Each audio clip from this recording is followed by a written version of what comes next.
Shalom teman-teman yang dikasih Tuhan, bertemu kembali dengan saya Kersongko di channel ini. Di kesempatan ini saya akan mengajak kita menyaksikan cuplikan video kesaksian dari seorang mu'alaf ya.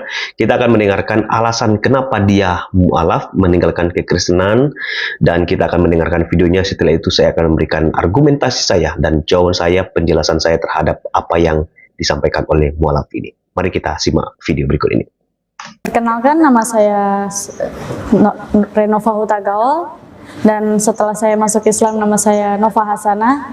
Asal saya dari Cakung, Jakarta Timur. Umur saya 21 tahun. Saya masuk Islam dari 2014. Sebelum saya mengenal agama Islam, agama saya Kristen Protestan. Saya gereja biasa kayak orang-orang Kristen. Terus setelah itu pas SMP kelas 2, saya nggak tahu kenapa ada satu saat dengar teman saya ngaji surat indah. Terus habis itu saya mulai kepo-kepo, nanya-nanya apa sih yang dibawa-bawa itu, kok tulisan Arab semua, Al-Quran gitu kan. Dan dia ngasih tahu ini Al-Quran, ini ya Alkitab kita, kata dia gitu. Oke. Terus setiap hari Jumat selalu ada yang Jumatan, ada yang zikir gitu ya. Dan saya suka dengerin tuh. Dan kadang kalau ada pelajaran agama Kristen, saya nggak masuk, saya malah diam aja di luar dengerin yang laki-laki pada zikir, kayak senang aja gitu. Terus habis itu entah kenapa saya mimpi, ada satu waktu saya mimpi, nggak ngerti itu mimpi ya, cuma cahaya putih aja semua, tapi ya di situ ada wajah bapak saya. Ada wajah bapak saya, dan itu selalu tengah malam saya kebangun. Besokannya juga kayak gitu. Terus saya dengar 2 kalimat syahadat. Di situ saya bangun, saya ke mama saya langsung. "Mana Pak mimpi?" Aku bilang gitu. Ya udah. Aku ceritain mimpi saya. Ya udah kan, mama cuma bilang, "Insya Allah hidayah, jangan kayak mama ya," kata dia gitu. Ya wallahi dia bilang kayak gitu. Terus akhirnya saya mulai bingung apa itu syahadat yang di mimpi saya. Saya cari-cari di Google, apa bedanya Islam sama Kristen, ada apa sih, kenapa sih agama itu banyak, kenapa sih Tuhan itu beda-beda disebutnya. Saya cari-cari tahu juga sama guru bahasa Inggris saya, waktu itu saya deket dan dia orang Islam. Saya tanya-tanya, katanya sini ikut saya ke perpustakaan, dan dia ngasih unjuk saya Al-Quran di salah satu surat di Al-Quran itu, bahwa bacaannya Tuhan itu Maha Esa, cuma satu, tidak dilahirkan dan tidak melahirkan. Dari situ saya langsung I don't know, langsung kayak oh iya ini logika, ya ini betul gitu. Kenapa Yesus kenapa Yesus dilahirin, kenapa Yesus punya Bunda Maria, kayak gitu. Mulai bertanya-tanya, mulai nyari tahu. Dan akhirnya ya saya ngomong sama guru bahasa Inggris saya mau masuk Islam. Saya bilang gitu. Ya udah, akhirnya guru bahasa Inggris saya ngobrol ke orang tua, dan mama saya setuju karena memang mama kan Islam, tapi murtad. Terus sudah gitu, setelah itu udah setuju, bapak bermasalah. Bapak nggak setuju, bapak benar-benar marah sampai dia bilang sama saya, "Kalau kamu pindah agama, keluar dari rumah ini." Ya udah, akhirnya saya diam-diam, saya masuk Islam, saya ngucapin 2 kalimat syahadat di sekolah saya, dan di situ mama saya nyaksiin. Pulang-pulang bapak saya dapat kabar dari tetangga saya yang sekolah bareng bahwa saya udah Islam. Bapak marah banget. Terus udah gitu dia cuma bilang sama saya, "Keluar dari rumah ini, saya nggak mau ngeliat wajah kamu." Ya udah, saya keluar. Cuma bawa duit 20.000, saya keluar dari rumah, bertahan di luar ada 3 tahun di luar rumah. Dari situlah saya nyaman dengar orang ngaji, saya senang.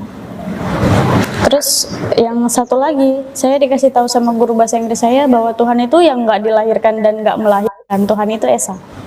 Dan itu yang bikin saya yakin. Oke, teman-teman yang dikasih Tuhan, demikianlah cuplikan video yang sudah kita dengarkan dari seorang mu'alaf ini. Saya mencatat beberapa hal penting terkait apa yang dia sampaikan, terkait alasan dia mu'alaf. Dia menyebutkan bahwa dia adalah seorang Kristen Protestan, ya. Jadi berawal dari dia suka dengar teman ngaji, dia suka sekali mendengar temannya pada waktu ngaji. Dan pada waktu belajar PAK di SMP itu dia justru tidak suka masuk dan tidak mau belajar di kelas, justru dia pilih lebih baik di luar mendengarkan orang zikir. Dan dia juga menyebutkan bahwa dia mimpi beberapa kali, dan mimpinya itu adalah dia mengucapkan 2 kalimat syahadat. Dan pada waktu dia ceritakan itu kepada mamanya, mamanya bilang, insya Allah itu adalah hidayah. Dan setelah saya dengar videonya secara full teman-teman, mamanya ini adalah ternyata seorang murtadin. Jadi dulu adalah seorang muslim ya, dan mungkin karena menikah dengan papanya maka mamanya ini masuk Kristen. Kemudian dia mengucapkan alasan yang paling penting dia mualaf adalah karena dia mendengarkan pernyataan dari guru bahasa Inggrisnya, kenapa Yesus dilahirkan ya? Kenapa Yesus punya bunda? Dan dia katakan Tuhan itu tidak dilahirkan karena Tuhan itu Esa. Dan papanya tidak setuju, tentu seorang ayah yang kalau cinta Tuhan ya, kalau mendengar anaknya meninggalkan kekristenan pasti akan sedih dan marah. Dan itu sebabnya dia disuruh keluar dan tidak diperkenankan masuk ke dalam rumah. Nah, itu adalah gambaran cerita yang disampaikan oleh mu'alaf di dalam video yang sudah kita dengarkan teman-teman. Intinya adalah dia tidak setuju kalau mempercayai seseorang yang dilahirkan. Namanya Tuhan Yesus Kristus ya. Nah, saya ingin menjelaskan poin penting ini. Mengapa Yesus harus dilahirkan? Mengapa Yesus harus menjadi manusia? Yesus datang ke dalam dunia ini, berinkarnasi di dalam Filipi ya. Dia berinkarnasi, mengambil rupa seorang hamba, menjadi manusia. Yohanes 1 ayat yang ke-14, dia menjadi daging. Untuk apa? Tujuannya adalah supaya semua orang itu diselamatkan. Bagaimana kok bisa, kenapa harus Yesus datang menjadi manusia? Kenapa nggak langsung saja? Kalau dia Tuhan kan dia bisa menebus dengan caranya. Tidak perlu datang ke dalam dunia menjadi manusia. Itulah cara yang dipilih oleh Allah untuk menyelamatkan manusia. Kemudian, di dalam kitab Ibrani dicatat tanpa pertumpahan darah, maka tidak akan ada pengampunan. Dulu di dalam PL, catatan penjelasan yang sangat lengkap, ketika orang Israel berdosa, mereka harus mempersembahkan korban kepada Allah melalui imam. Dan korban itu harus dipersembahkan dan darahnya ditumpahkan. Sehingga lewat itulah orang Israel yang berdosa diampuni dosanya. Sekarang tidak ada lagi zaman orang mempersembahkan korban, karena korban yang sejati adalah Kristus. Kristus telah mempersembahkan dirinya supaya setiap orang yang percaya kepadanya beroleh pengampunan dosa. Jadi ketika Yesus disebut dia dilahirkan, jangan melihat kok Tuhan dilahirkan, bukan. Karena dengan cara itulah dia menebus manusia yang berdosa. Yesus adalah korban sejati untuk penebusan dosa manusia. Ia akan melahirkan anak laki-laki dan engkau akan menamakan dia Yesus. Karena dialah yang akan menyelamatkan umatnya dari dosa mereka. Anda kalau tidak percaya kepada dia, Anda pasti akan mati dalam dosa. Karena upah dosa itu adalah kematian, maut. Itulah sebabnya Yesus Kristus harus datang ke dalam dunia. Supaya dia menyelamatkan manusia yang percaya kepada dia. Nah, bagaimana dengan kalau ada orang mu'alaf ya, dulu Kristen meninggalkan kekristenan. Nah, saya akan tunjukkan ayat yang mendukung mengenai orang-orang yang mu'alaf ya. Di dalam Yohanes 6 ayat yang ke-65. Lalu ia berkata, ini Yesus ya.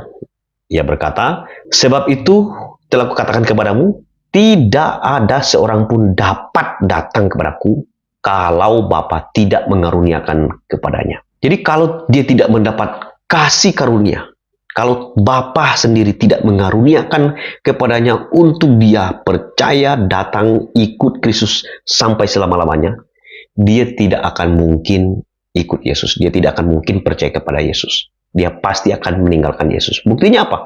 Ketika Yesus mengatakan ini, banyak orang, mulai dari waktu itu banyak murid-muridnya mengundurkan diri dan tidak lagi mengikut dia.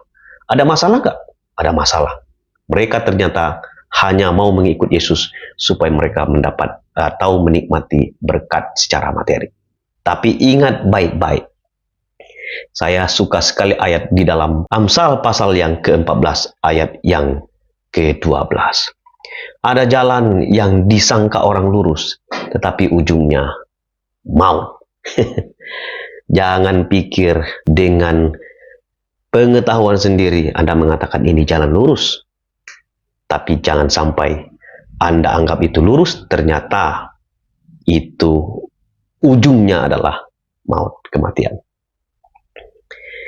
Orang Kristen tidak percaya 3 Allah. Orang Kristen percaya bahwa Allah itu Esa. Jadi adalah salah kalau Anda mengatakan orang Kristen itu kelihatannya banyak Allahnya. Tuhan memberkati. Sampai ketemu di video selanjutnya. Shalom.